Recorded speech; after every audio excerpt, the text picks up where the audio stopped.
மருதாணி எப்படி அரைக்கிறதுன்னு பார்க்கலாமா?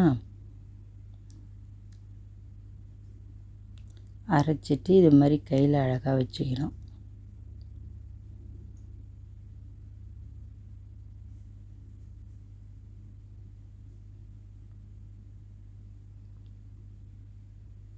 அது எப்படி அரைக்கிறதுன்னு பார்ப்போம்.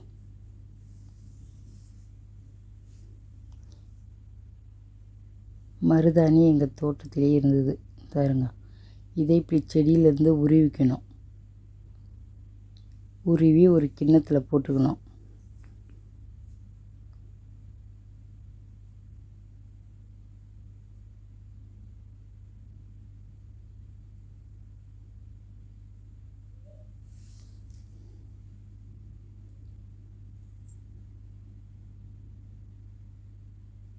வீட்டில் மருதாணி செடி வச்சா ரொம்ப நல்லதுன்னு சொல்லுவாங்க.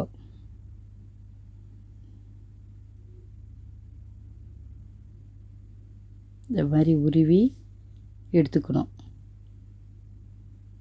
எடுத்துட்டு இதை எப்படி அரைக்கிறதுன்னு பார்க்கலாம்.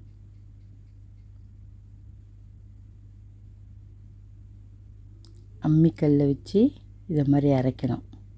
எத்தனை பேருக்கு இந்த அம்மிக்கல்லை அரைக்க தெரியும்? இப்போல்லாம் மிக்சியில் அரைச்சிட்றாங்கண்ணா. அம்மிக்கல்லை அரைச்சிங்கன்னா ரொம்ப மழன்னு வரும்.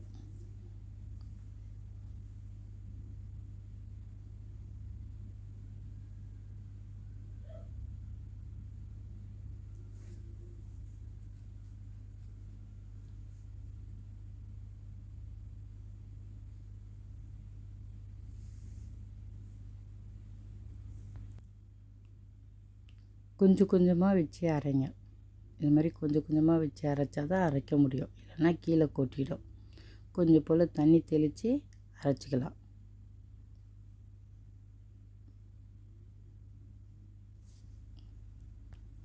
இதை அரைக்கிறத பார்த்தா உங்களுக்கும் ஆசை இருக்குல்ல, அம்மியில் அரைக்கணும்னு. அவ்வளோதான், அரைச்சாச்சு. பாருங்கள் எவ்வளோ மழன்னு இருக்கு. இப்போ ஒரு கிண்ணத்தில் எடுத்து வச்சுட்டு திருப்பி இன்னும் கொஞ்சம் இருக்குது, அதையும் சேர்த்து அரைச்சிருங்க. எல்லாத்தையும் மொத்தமாக அரைச்சி இந்த மாதிரி எடுத்துக்கோங்க.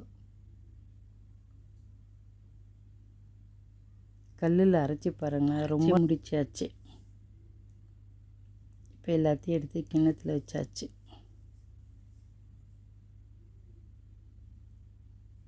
இப்போ நம்ம கையில் வச்சுக்கணும். கையில் வச்சதை நான் காமிச்சிட்டேன். நாளைக்கு பார்க்கலாம் எப்படி செவந்திருக்குன்னு.